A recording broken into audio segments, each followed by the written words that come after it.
এই দাঁড়াও দাঁড়াও দাঁড়াও দাঁড়াও, এই তো চলে এসেছি। অনেক দিন পর দেশে আসলাম। রাখো।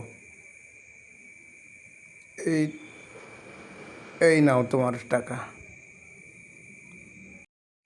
দুপুরবেলা কেউ নাই তো দেখছি, দেখি তো কাউকে ডাকি।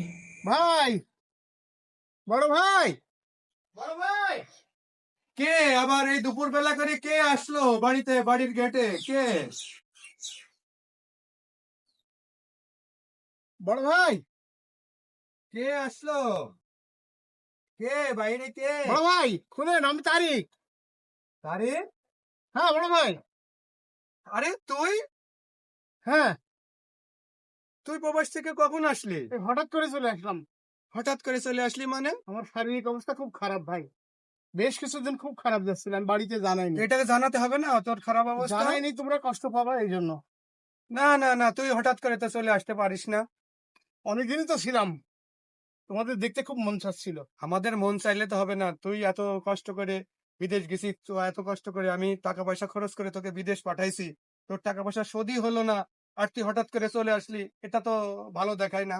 বলো কি ভাই, হ্যাঁ। আমি দীর্ঘদিন বিদেশ ছিলাম, অনেক টাকা পাঠিয়েছে, আর আমার ঋণ শোধ যায়নি মানে? না না, তোর ঋণ এখনো শোধ দেয় নাই তো। কেন ঋণ শোধ হয়? এতগুলো টাকা কোথায় কোথায়? এতগুলো টাকা মানে? তুই কিছু সামান্য টাকা পাঠিয়েছিস, শেষ টাকা দিয়ে তোর এখনো ঋণ দেয় নাই, আমি শোধ করতে পারলাম না, তুই বলছিস এতগুলো টাকা পাঠিয়েছি? কই?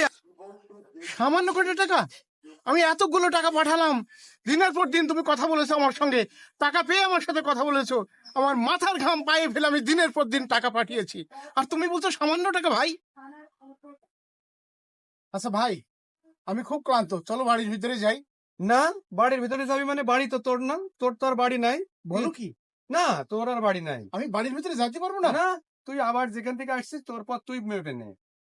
এমনটি করো না ভাই, না, আল্লাহ সহ্য করবে না। না সহ্য করার করে কিছু নাই। তুই যা টাকা দিছিস সে টাকার আমি কোনো ঋণই শোধ করতে পারি নাই, তোকে কিভাবে বাড়িতে আশ্রয় দিব? এটা তোমার বাড়ি, আমারও বাড়ি। না, তোর আর বাড়ি নাই, তুই তোর পথ দেখ। কি বলছো ভাই? সেটাই, এটাই আমার শেষ কথা। তাহলে আমি বাড়ির ভিতরে যেতে পারবো না? না, তুই যেখান থেকে এসেছিস সেখানেই ফেরত চলে যা। ভাই, সারা জীবন যাদের জন্য প্রবাস জীবনে নিজের শরীরে রক্ত পানি করেছি, আমি বাড়ি এসে সেই বাড়ির দরজা আমার জন্য বন্ধ।